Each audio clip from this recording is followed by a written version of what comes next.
নমস্কাৰ, মোৰ নাম মানস জ্যোতি বৰঠাকুৰ। মোৰ ঘৰ যোৰহাটত। বৰ্তমান মই দিল্লী বিশ্ববিদ্যালয়ৰ পৰা বিকম অনাৰ্ছ কৰি আছোঁ। আজিৰ এই ভিডিঅ'টোত মই আপোনালোকক জনাবলৈ বিচাৰিছোঁ যে মই কমাৰ্চৰ ফিল্ডখন কিয় চুজ কৰি ল'লোঁ। সৰুৰে পৰাই মোৰ এটা মন আছিলে যে সকলো মানুহে ছায়েন্স বা আৰ্টছ বিষয়টো নিজে বাছনি কৰি লয়, কিন্তু মোৰ ঘৰৰ এটা পৰিৱেশ আছিলে য'ত মই কমাৰ্চৰ বিষয়ে জানিব পাৰিছিলোঁ আৰু তাৰপিছতে সেই বস্তুটোৰ পৰা ইনফ্লুৱেঞ্চ হৈ মই নিজেও এক্সপ্ল'ৰ কৰিলোঁ বহুত বস্তু। আৰু কোৱা হয় যে যেতিয়া আপুনি বস্তুবোৰ এক্সপ্ল'ৰ কৰে নিজে বস্তুবোৰৰ বিষয়ে ভালদৰে জানিব পাৰে। তো তেনেকৈ মই ক্লাছ 10 যেতিয়া পাছ কৰিলোঁ, কমাৰ্চৰ ফিল্ডখনত মোৰ যাবলৈ মন গ'ল আৰু সেই কমাৰ্চ ফিল্ডখন মই বাছি ল'লোঁ। যেতিয়া মই ক্লাছ 11-12 কমাৰ্চত পঢ়িলোঁ, 12ত পঢ়াৰ পিছত মোৰ সৰুৰে পৰা এটা মন আছিলে যে এখন ভাল ইউনিভাৰ্চিটিত পঢ়াৰ, আৰু মই সৰুৰ পৰা শুনি আহিছিলোঁ যে দিল্লী বিশ্ববিদ্যালয় ভাৰতৰ এখন প্ৰতিষ্ঠিত বিশ্ববিদ্যালয়, য'ত মই নামভৰ্তি কৰিবলৈ সুযোগ পালোঁ। মই CUET অৰ্থাৎ কমন ইউনিভাৰ্চিটি এণ্ট্ৰেঞ্চ টেষ্ট পাছ কৰিলোঁ। সেই টেষ্ট পাছ কৰাৰ পিছত মই বিকম অনাৰ্ছত নামভৰ্তি কৰিলোঁ আৰু এনেদৰে আগবাঢ়ি গৈ বৰ্তমান মই বিকম অনাৰ্ছৰ থাৰ্ড ইয়েৰত। এতিয়া জানো আহক মই কমাৰ্চৰ ফিল্ডখন কিয় বাছি ল'লোঁ আৰু তাত কেনেকুৱা ধৰণৰ কেৰিয়াৰ অপৰচুনিটিছ থাকিব পাৰে। যেতিয়া মই কমাৰ্চৰ ফিল্ডখন বাছি ল'লোঁ, মোৰো মাইণ্ডত আছিলে যে মই এজন CA বনিম বা এজন বিজনেছমেন বনিম। কিন্তু CA বা বিজনেছমেনতেই কমাৰ্চৰ ফিল্ডখন সীমাবদ্ধ নহয়, আৰু বহুত বস্তু তাত আছে। আমি এতিয়া জানিবও পাৰোঁ যে চাৰ্টাৰ্ড একাউণ্টেণ্ট অৰ্থাৎ CA পঢ়িবলৈ কমাৰ্চত পঢ়িব লাগে, এয়া সঁচা কথা। কিন্তু তাৰ বাহিৰেও আজিকালি বহুত কৰ্চেছ আহিছে, লাইক CFA অৰ্থাৎ চাৰ্টাৰ্ড ফাইনেন্স এনালিষ্ট অৰ CMA, বা আপোনালোকে কৰিব পাৰে বিভিন্ন CS বা কোম্পানী ছেক্ৰেটাৰী ৰিলেটেড কৰ্চ, যিখিনিয়ে ফিউচাৰত কেৰিয়াৰ ক্ষেত্ৰত বহুতখিনি সহায় কৰে। অকল কোম্পানীয়েই নহয়, ভাৰতৰ বিভিন্ন চৰকাৰী আৰু বেচৰকাৰী অৰ্গেনাইজেশ্যনত এইখিনি পষ্টৰ জব অপৰচুনিটিছ বহুত ওলায়। তো সেই বস্তুখিনি দেখি লৈ মই আগবাঢ়ি গ'লোঁ। তাৰ উপৰিও কমাৰ্চত পঢ়াৰ লগতে আপোনালোকে বিভিন্ন ধৰণৰ ইণ্টাৰ্ণশ্বিপ বা জব অপৰচুনিটিছ পিছত পাব পাৰে।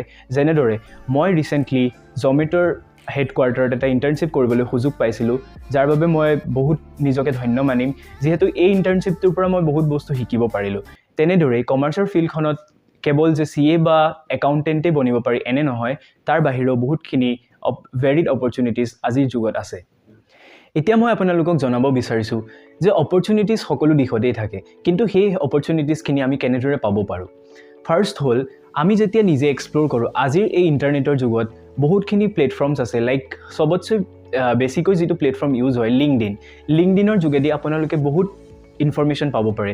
ক'ত কি ইণ্টাৰ্ণশ্বিপ ওলাইছে, ক'ত কেনেকুৱা চাৰ্টিফিকেশ্যন ক'ৰ্চ আছে, বা ক'ত কেনেকুৱা জব অপৰচুনিটিছ আছে, সেই বস্তুখিনি গোটেইখিনি লিংকডিনত যদি ডে টু ডে আপডেট আপোনালোকে চাব বিচাৰে, সেইখিনি চাব পাৰে আৰু তাৰ যোগেদিয়ে বহুত বস্তু শিকিব পাৰে।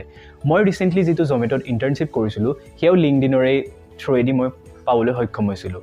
তো এনেদৰে অপৰচুনিটিছখিনি টেপ কৰিবলৈ আৰু বহুতো প্লেটফৰ্মছ আছে, যেনেকৈ আপোনালোকে কেৰিয়াৰ 360 বা কলেজ দুনিয়াৰ নিচিনা ছাইটছত যাব পাৰে, য'ত আপোনালোকে ভাৰতৰ বিভিন্ন প্ৰান্তৰ যিমানখিনি ইনষ্টিটিউটছ আছে, ক'ত কিন্তু কৰ্চ পঢ়িলে ভাল হয়, সেইখিনি ৰিভিউ সৈতে পঢ়িবলৈ পায়।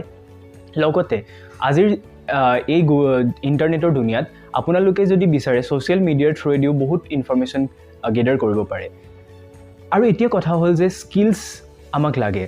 অপৰচুনিটিছ থাকিলেই নহ'ব, আমি জানিব লাগিব যে সেইখিনিক আমি কেনেকৈ পাব পাৰোঁ। তাৰ বাবে লাগে স্কিলছৰ দুটা মেইন পাৰ্ট থাকে। ফাৰ্ষ্ট হৈছে ছফ্ট স্কিলছ আৰু ছেকেণ্ডতে হৈছে টেকনিকেল স্কিলছ। আপুনি যদি কোনোবা এটা দিশত আগবাঢ়ি যাবলৈ হয়, কেৰিয়াৰ ক্ষেত্ৰত এই দুইটা স্কিলছেই বহুত গুৰুত্বপূৰ্ণ। ফাৰ্ষ্ট হৈছে soft skills like communication, negotiation, leadership. এই বস্তুখিনি বহুত দৰকাৰ, বিকজ যেতিয়া আপুনি কোনোবা এটা দিশত আগবাঢ়ি যায়, সেই ছফ্ট স্কিলছখিনিয়ে আপুনি জব অপৰচুনিটিজেই হওক বা কেৰিয়াৰ নিজৰ কোনোবা এটা ফিল্ডতেই হওক, ছফ্ট স্কিলছ নাথাকিলে আপুনি বস্তুটোৰ লগত এডেপ্ট হ'ব নোৱাৰে। আজিৰ এই যিখন দুনিয়া হয়, তাত আপুনি বহুতো চেঞ্জিং এনভাইৰনমেণ্টত নিজকে এডেপ্ট কৰিব লগা হয়, যাৰ কাৰণে এনেকুৱা বস্তুখিনিৰ বহুত প্ৰয়োজন হয়। ছেকেণ্ডতে হৈছে টেকনিকেল স্কিলছ হৈছে আপুনি যিটো বিষয় পঢ়ি আছে, সেই বিষয়টোৰ ৰিলেটেড যিখিনি স্কিলছ লাগে। আজি যদি মই কমাৰ্চৰ বিষয়ে ক'বলৈ যাওঁ, ইয়াত বেচিকেলি লাগে আপোনাৰ মাইক্ৰ'ছফ্ট এক্সেলছ, MS ৱৰ্ড আৰু বাকী যিখিনি মাইক্ৰ'ছফ্ট টুলছ আছে, লগতে টেলি প্ৰাইম, যিটো আজিৰ যুগত বহুত ইম্পৰ্টেণ্ট। আগতে টেলি ERP আছিলে, আৰু এতিয়া টেলি প্ৰাইমৰ যোগেদি আপুনি কমাৰ্চৰ যিখিনি এণ্ট্ৰিজ হয়, বেচিকেলি একাউণ্টিঙৰ বা ফাইনেন্সৰ যিমানখিনি কাম হয় সেইখিনি শিকিব পাৰে।